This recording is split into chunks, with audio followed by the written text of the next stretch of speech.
Morning students. Today economics lesson 1 continuously. Understanding development, perspective, measurement and sustainability. மேம்பாட்டை பற்றி தெரிஞ்சுக்கிறோம். தொலைநோக்கு அளவிட மட்டும் நிலைத்தன்மை. அன்றைக்கி ஃபுல்லாக பார்த்தப்பா இப்போ முடிச்சிடலாம். அன்றைக்கி லெசன் ஃபினிஷ் பண்ணிடலாம். அதாவது டெவலப்மெண்ட்டுனா என்ன அப்படிங்கிறது தான் இது, சரிங்களா? அதாவது improvement, growing process, need direction, way of moving forward, அதிலிருந்து ப்ராக்ரஸ் டைரெக்டாக முன்னேற்றம் வரையில் ஒவ்வொரு ஸ்டெப் பை ஸ்டெப்பாக போகிறது. அதில் எக்கனாமிக் டெவலப்மெண்ட்டை பொறுத்தவரையில் 3 இண்டிகேட்டர்ஸ் இருக்குது, 4 indicators: NNP, PCI, PPP, HDI. Net national product, நிகர உள்நாட்டு உற்பத்தி அப்படிங்கிறது. அதாவது எவ்வளோ டெவலப்மெண்ட்டு, அது எப்படி நம்ம சொல்கிறது அப்படின்னா, வருமானம். அதாவது ஒரு நாட்டில் அதிகமாக வருமானம் இருக்குது, இன்னொரு நாட்டில் குறைவாக இருக்குது அப்படின்னா அந்த நாட்டை விட இது வளர்ச்சியடைஞ்ச நாடு அப்படின்னு நம்ம மென்ஷன் பண்ணுறோமா, அது. அதே per capita income. Per capita income அப்படிங்கிறது என்ன அப்படின்னா, தலா வருமானம் அப்படின்னா. அதாவது ஒரு சில இதில் பார்த்தீங்கன்னா, இப்போ நம்ம முதல் சொன்னது எது வருமானம் அதிகமாக இருக்குதோ எது குறைவாக இருக்குதோ அதை வச்சு நம்ம சொன்னோம். ஆனால் எல்லா இதுலேயும் அப்படி சொல்லிட முடியாது. பிகாஸ் பாப்புலேஷன் டிஃப்ரென்சியேஷன் இருக்குது இல்லைங்களா? ஒரு நாட்டில் பாப்புலேஷன் அதிகமாக இருக்கும், ஒரு நாட்டில் பாப்புலேஷன் குறைவாக இருக்கும். ஸோ அந்த கணக்கீடு இதாகாது. எவ்வளோ வருமானம் வருதோ அது நம்ம பாப்புலேஷன் நம்ம அப்படி சொல்லலைங்களா? அது என்ன சொல்கிறோம் அப்படின்னா, அந்த மொத்த நாட்டு வருமானத்தை மக்கள் தொகையால் டிவைட் பண்ணினோம்னா எவ்வளோ அப்படின்னு நம்ம தெரிகிறதா அந்த நாட்டோடைய எவ்வளோ இது மொத்த வருமானம் இருக்குது, அதை மக்கள் தொகையால் வகுக்கும்போது அந்த பர்சன்டேஜ் கணக்கு பார்த்து தான் இவ்வளோ வளர்ச்சி அடைஞ்ச நாடு அப்படிங்கிறத மென்ஷன் பண்ணணும் அப்படிங்கிறது. ஓகேங்களா? அடுத்தது பர்ச்சேசிங் பவர் பேரிட்டி அப்படின்னா வாங்கும் திறன் சமநிலை அப்படின்னு தமிழில் சொல்லுவாங்க. 2 நாட்டுடைய நாணயங்களுக்கிடையே பரிமாற்றம் எப்படி நடக்கிறது அப்படிங்கிறத பற்றி படிக்கிறது தான் purchasing power parity. Human development, மனித வள மேம்பாடு. அதாவது ஒரு நாடு முன்னேறணும் அப்படின்னா ஹியூமன் டெவலப்மெண்ட்டுங்கிறது very very important. But human development அப்படிங்கிறது அவனுடைய உடல் திறமையை மட்டும் வச்சு கணக்கிடுறது கிடையாது. ஸ்கில்ஸு, எவ்வளோ டெவலப்மெண்ட், என்னென்ன துறையில் எவ்வளோ ஸ்கில்ஸ் இருக்குது அப்படிங்கிறத மென்ஷன் பண்ணி தான் ஹியூமன் டெவலப்மெண்ட் அப்படிங்கிறத நாம் தெரிஞ்சுக்கிறோம். நெக்ஸ்ட்டு சஸ்டைனபிலிட்டி ஆஃப் டெவலப்மெண்ட், நிலையான மேம்பாடு. அதில் 2 வகை இருக்குது. ஒன்று நேச்சுரல் ரிசோர்ஸ், ரெனியூவபிள் ரிசோர்ஸஸ், இன்னொன்று நான் ரெனியூவபிள் ரிசோர்ஸஸ். ரெனியூவபிள் அப்படிங்கிறது புதுப்பிக்கிறது, திரும்ப திரும்ப கிடச்சிட்டே இருக்கும். நான் ரெனியூவபிள் அப்படிங்கிறது ஒன்ஸ் ஒரு டைம் யூஸ் பண்ணினோம்னா திரும்ப அதை யூஸ் பண்ணுறதுக்கு டிலே ஆகும் அல்லது அதோட ஃபினிஷ் ஆகும் அப்படிங்கிறது. ஓகேங்களா? அன்றைக்கி அதை நம்ம பார்த்தோம். இன்றைக்கி நம்ம பார்க்க போகிறது என்ன அப்படின்னா, ரெனியூவபிள் ரிசோர்ஸஸ் நான் ரெனியூவபிள் ரிசோர்ஸுக்கு இடையே உள்ள வேறுபாடை பற்றி நம்ம சொல்கிறோம். ரெனியூவபிள் ரிசோர்ஸஸ் அப்படின்னா are responsible resources, this are pollution free and environment friendly. These resources take a short time for renewal. Example: solar energy, wind energy, water, wood, paper. இப்போ என்னென்னா திரும்ப திரும்ப கிடைக்குங்கிறது. சோலார் எனர்ஜி ரொட்டீனாக வந்துகிட்டே இருக்கும். அதே மாதிரி வாட்டரும் நமக்கு கிடைக்கிது. வுட்டு, மரமும் மரத்தை வெட்டினோன்னா திரும்ப அது வளர்ந்துக்கிட்டே வரும். பேப்பருங்கிறது திரும்ப அந்த ரப்பர் மரத்தில் இதிலேருந்து யூஸ் பண்ணிகிட்டே தான் இருக்கிறோம். ஆனால் நான் ரெனியூவபிள் ரிசோர்ஸுங்கிறது non-responsible resources which pollute and damage the environment. Million of years are needed for the formation of this resource. இது என்னென்னா அடிக்கடி இதெல்லாம் கிடைக்காது. ஒன்ஸ் ஒரு டைம் கிடைக்காது. அதே சமயம் இன்னொன்று அது உருவாக்கணுன்னா பல மில்லியன் இயர்ஸ், ரொம்ப வருஷங்கள் ஆகும். அந்த மாதிரி இருக்கிறது என்னென்னா non renewable resource. Metals, glass, fossil fuels. கிளாஸில் ஒரு தடவை உடஞ்சிச்சுன்னா திரும்பி அவ்வளோதான், யூஸே ஆகாத மாதிரி ஆகிடும். புதிய எரிபொருள்னால் பெட்ரோலியம், திரும்ப சேகரிக்கிறதுக்கு ரொம்ப நாள் ஆகும். அதுதான் பாலிசிஸ் ஃபார் சஸ்டைனபிள் டெவலப்மெண்ட்டு, நிலையான மேம்பாடு அப்படின்னு சொல்ல முடியுங்களா? அதனுடைய கொள்கைகள் என்ன? Use of non conventional sources of energy. இப்போ இந்தியாவை பொறுத்தவரையிலும் depends on thermal and hydro power plants to meet its power needs. Both these sources have an adverse environmental impact. Thermal power plants emit large quantities of carbon dioxide which pollute the environment. அதாவது நம்ம மின்சார தேவையை பூர்த்தி செய்கிறதுக்காக நம்ம India எதை சார்ந்திருக்குது அப்படின்னா அனல் மின்சாரம், அதுக்கப்புறம் ஹைட்ரோ பவர், நீர் மின்சாரம், இதை தான் நம்ம சார்ந்திருக்கிறோம். நம்ம பார்த்துருக்குறோம் இல்லையா, மின்சாரம் எடுக்கிறோம் அப்படின்னா இது விண்டுமில்லேருந்து யூஸ் பண்ணுறாங்களே இல்லைங்களா?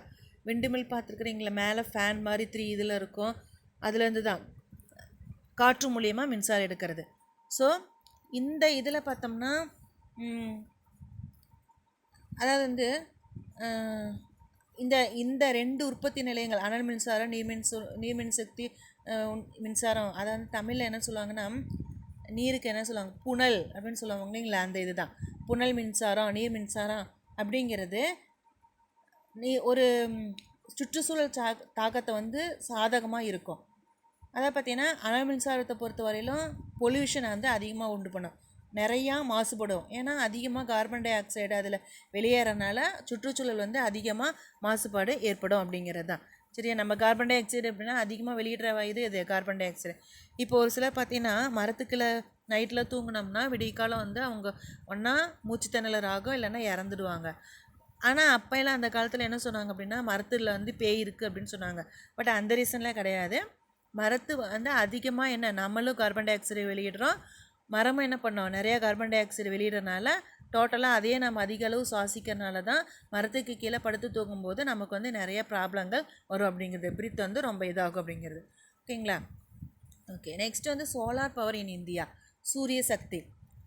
Solar power is the conversion of energy from sunlight into electricity either directly using photovoltaic cell or indirectly using concentrated solar power. Solar panels absorb the sunlight as a source of energy to generate electricity. A solar electric system can reliably produce electricity for our home and offices. These distributed solar systems are often installed by home and business owners to reduce the electricity cost. Solar power in India is a fast developing industry. பார்த்துருக்குறீங்களா, Cochin airport பார்த்தோம்னா பல ஏக்கரில் solar இது சூரிய சக்தின்னு பண்ணியிருக்கிறாங்க. மின்சாரத்தை வந்து ஃபோட்டோவோல்டிக் செல் அப்படிங்கிற மூலியமாக அந்த பிளேட் இருக்குது பார்த்தீங்களா, தட்டு மாதிரி இருக்கும், அது மேலே பட்டு அந்த ஃபோட்டோவோல்டிக் செல்கள்னு சொல்லுவாங்க. அந்த ஃபோட்டோவோல்டிக் செல்களுக்கு வந்து தமிழில் என்ன சொல்கிறேன்னா மின்னழுத்த செல்கள்னு சொல்லுவாங்க. அந்த செல்கள் மூலியமாக அந்த பிளேட்டில் பட்டு உற்பத்தி ஆகிறது தான் மின்சாரம், டைரெக்டாக சூரிய ஒளியிலேருந்து எடுக்கிறது. அது என்ன எடுக்கிறது அப்படின்னா அது அதிகமாக நமக்கு வந்து கரண்ட் பில் கம்மியாகும். ப்ளஸ் அந்த எல்லோ கலர் லைட்டு நம்ம இதில் விநாயகா மிஷின்லலாம் பார்த்தீங்கன்னு வச்சுக்கோ, டோட்டலாக எல்லாமே அந்த இதில் தான் தயார் பண்ணியிருக்கிறாங்க. அந்த மாதிரி சூரிய ஒளி மூலியமாக எடுக்கிறாங்க அப்படின்னா கரண்ட் எடுக்கிறாங்க அப்படின்னா அதுதான் என்னென்னா சோலார் பவர்னு எடுத்துக்கிறாங்க. நம்ம இந்தியாவை பொறுத்த வரையிலும் ஃபாஸ்ட்டாக இருக்கிறோம், நம்ம அதில் வந்து டெவலப்பை பொறுத்த வரையிலும் ஃபாஸ்ட்டாக இருக்குது. இல்லைங்களா. Tamil Nadu is the state with highest installed solar capacity in India. Tamil Nadu is one of the leading solar power producing states of India. As on 31 July 2017, the total installed capacity எவ்வளவு 2017 கணக்கெடுக்கிறப்ப 1697 மெகா வோல்ட் யூனிட் அந்த அளவுக்கு எடுத்துருக்குறாங்க. இப்போ இதெல்லாம் நம்ம வந்து ஸ்கூலில் இருந்தோம்னா ப்ராக்டிக்கலாக நம்ம பண்ணலாம், இதெல்லாமே சோலார் மின்சக்தி அப்படிங்கிறது காமிக்கலாம். எவ்வளோ எடுத்தோம்னா எவ்வளோ இருக்குது அப்படிங்கிறத நம்ம வந்து மென்ஷன் பண்ணலாம். அதே மாதிரி விண்டு மில் பண்ணலாம். விண்டு மில்ங்கிறது நமக்கு ஈஸியாக தெரியும், அது வந்து ப்ராக்டிக்கலாக நம்ம வந்து அது என்ன சொல்கிறோம் ஆக்டிவிட்டிங்கிறதுல நம்ம கொண்டு வரலாம். பட் வீட்டில் வந்துட்டு அன்றைக்கே அந்த பானை செய்கிற சொல்கிறதுக்கே மேக்ஸிமம் யாரும் செய்யலை, அதனால் எப்படி கொடுக்குறதுன்னு தெரியல. நீ ஏன் செஞ்சு பாரு, ஓனா விண்டு மில்லாம் செஞ்சு பாரு, ஓகேவா. ஸோ சோலார் பவருங்கிற பொறுத்தவரையில் தமிழ்நாடு நம்ம இந்தியாவிலே வந்து தமிழ்நாடு வந்து பெரிய அளவில் செய்கிறது, ஹையஸ்ட்டு இன்ஸ்டால்டு, ஓகேங்களா. நிறைய கரண்ட் பில் வந்து நிறைய கம்மியாகும். ஸோ அந்த இதனால் வந்து சோலார் இதை வந்து யூஸ் பண்ணுறாங்க. எக்ஸாம்பிள் வந்து இந்த கொச்சின் ஏர்போர்ட் மட்டும் போயிருந்தீங்கன்னா பார்த்தீங்கன்னா அது பார்த்தா ரொம்ப சூப்பராக இருக்கும். ஃபுல்லாக பல ஏக்கரில் அதை போட்டிருக்கிறாங்க அந்த சோலார் இதை பொறுத்த வரையிலும். அதெல்லாம் நீங்கள் போய் பாருங்கள் ஒரு நாளைக்கு, ஏர்போர்ட் அந்த சைடில் பார்த்தீங்கன்னா இருக்குது. ஓகே, அடுத்தது வந்து environmental policies in India. Environmental policies in India have been evolved considerably over the past 3 decades. These policies have covered a wide range of issues such as air, water pollution, waste management and biodiversity conservation. Okay, இப்போ என்னென்னா இந்தியாவில் வந்து சுற்றுச்சூழல் கொள்கைகள் அப்படிங்கிறது நம்ம இந்தியாவை பொறுத்த வரையிலும் 30 ஆண்டாக பார்த்தீங்கன்னா நிறைய கொள்கைகளை வந்து உருவாக்கிட்டு வருது. காற்று, நீர் மாசுபாடு, கழிவு மேலாண்மை, அதுக்கப்புறம் பல்லுயிர் பாதுகாப்பு, அந்த வகையான சிக்கல்கள் எல்லாத்தையும் நீக்கணும் அப்படின்னா நிறைய கொள்கைகளை கொண்டு வருது. இப்போ நம்ம இதில் பார்த்தீங்கன்னா இது வந்து ரொம்ப க்ளீனாக இருக்கிற இது சொல்கிறாங்க, நாமக்கல். கேள்விப்பட்டிருக்கிறீங்களா? ரொம்ப சுத்தமாக இருக்கும் அது. அதாவது வந்து எந்த ஒரு குப்பையுமே இருக்காது. சுற்றுச்சூழலை பாதுகாக்கிறதுல பெரிய ஃபஸ்ட்டு ப்ளேஸில் இருக்கிறது இப்போ வந்து நம்ம இதில் நாமக்கல் தான். ஓகேவா? இந்தியாவை பொறுத்தவரை நிறைய கொள்கைகளை கொண்டு வந்திருக்கிறாங்க இல்லைங்களா? அதை அந்த இப்போலாம் அந்த இரும்பு அது என்ன பாக்ஸ் மாதிரி இருக்குது, அதில் கொண்டு வந்து போடுங்க அப்படிங்கிறாங்க. அப்புறம் மக்கின குப்பை மக்காத குப்பைன்னு பிரித்து எடுக்கிறாங்க. இந்த மாதிரி நிறையா கொள்கைகள் வந்து இந்தியா கொண்டு வந்திருக்கு. India faces challenges in economic development which has to be achieved with limited resources, minimum externalities, and in the presence of an uncertain climate. One of the approaches to overcome the challenges is through path of sustainable development. India பொறுத்தவரையிலும் நிறைய பொருளாதார மேம்பாட்டை அடையிறதுக்கு குறைந்த வளங்களே இருந்தாலும் நிறைய சவால்களை எதிர்கொள்ளணும் அப்படிங்கிற ஒரு திறமை வந்து இந்தியாவை பொறுத்தவரையில் நிறையா இருக்குது. ஸோ இந்தியா வந்து தன்னோட இதில் வந்து சவால்களை சந்தித்து நிறையா நிலையான மேம்பாட்டை கொண்டிருக்கிறது அப்படிங்கிறதுல எந்த ஒரு குறைபாடும் கிடையாது. The Supreme Court of India has interpreted and introduced new changes in environmental protection through a series of directions and judgment. இப்போ அதாவது வந்து உச்சநீதிமன்றம், சுப்ரீம் கோர்ட்னா என்ன? உச்சநீதிமன்றம் தன்னுடைய தீர்ப்புகள் மூலியமாக நிறைய அதிகாரங்களை வந்து வழங்கியிருக்குது. சுற்றுச்சூழலை பாதுகாக்கணும் அப்படிங்கிறதுல நிறைய மாற்றங்களை அறிமுகப்படுத்தி நிறைய பாலிசிஸை வந்து நடைமுறைக்கு கொண்டு வந்திருக்குது. அதை நடைமுறைக்கு கொண்டு வரணும் அப்படிங்கிறத உறுதி செஞ்சுருக்குது. Article 51 of the Constitution states it shall be duty of every citizen of India to protect and improve the natural environment, including forests, lakes, rivers and wildlife, and to have compassion for living creatures. இந்திய அரசியலமைப்போட திட்டம் 51A அப்படிங்கிற பிரிவோடப்படி காடு, ஏரி, ஆறு, இதில் அந்த அப்புறம் வனவிலங்குகள் இதெல்லாம் பார்த்திங்கன்னா அந்த இயற்கை அவங்கள எல்லாத்தையும் பாதுகாக்கணும்.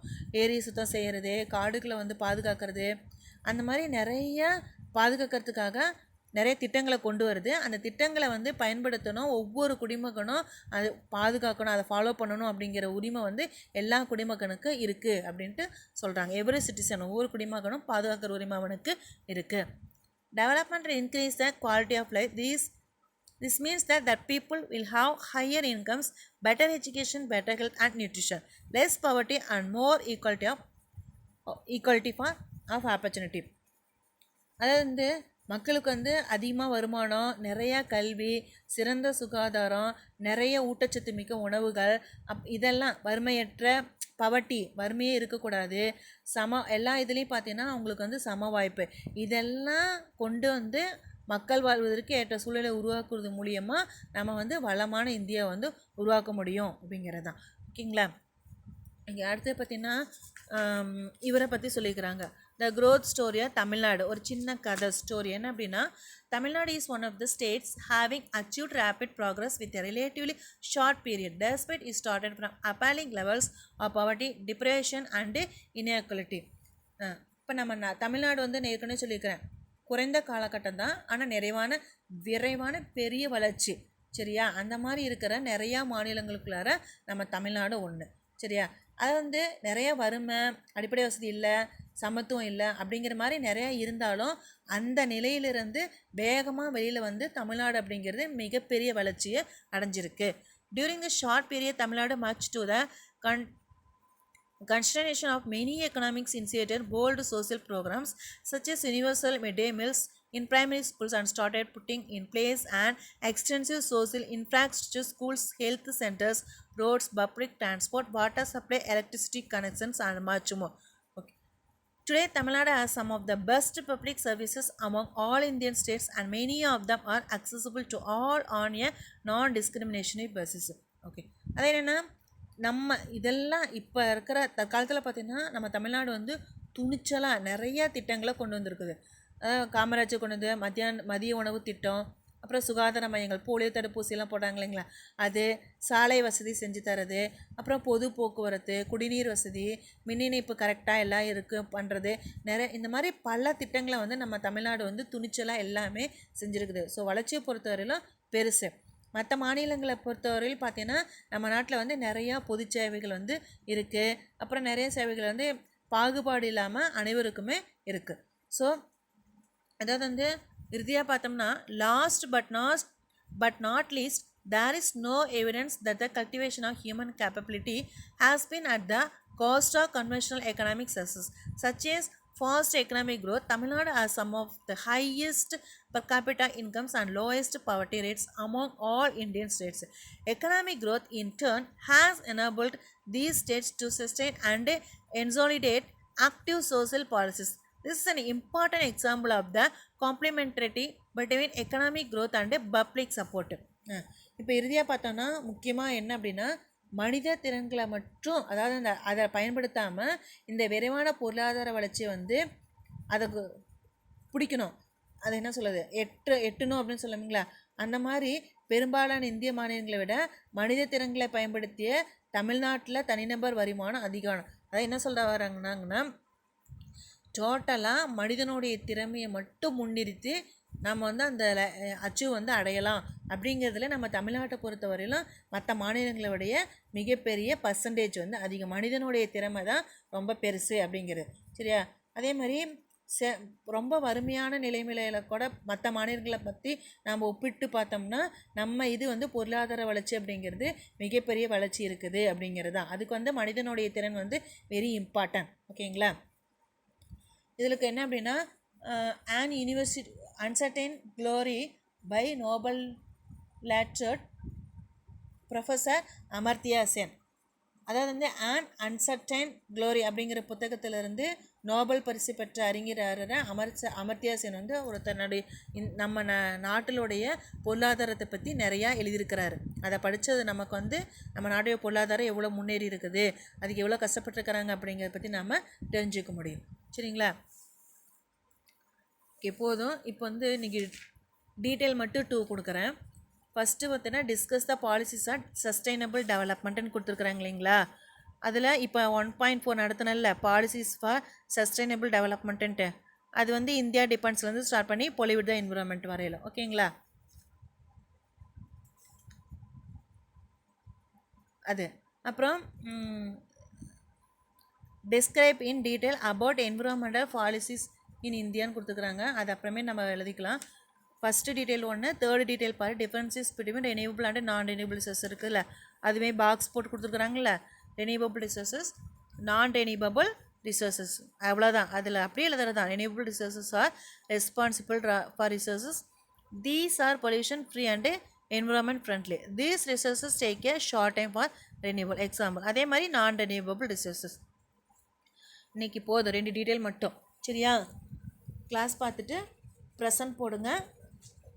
இது 2 டீட்டெயில் மட்டும் கொஸ்டின் எழுதி ஆன்சர் எழுதி அனுப்பிச்சுடுங்க. ஓகேங்களா? நெக்ஸ்ட்டு கிளாஸில் மீதி அந்த 2 மார்க்ஸ் பெண்டிங் இருக்கிறது இந்த டீட்டெயிலாம் அப்புறம் அந்த கிளாஸில் பார்த்துக்கலாம். இப்போ வந்து கம்ப்ளீட் ஆகிடுச்சு. History 1, civics 1, geography 1, economics 1 lesson ஃபுல்லாக கம்ப்ளீட் ஆகிடுச்சு. Okay, thank you students.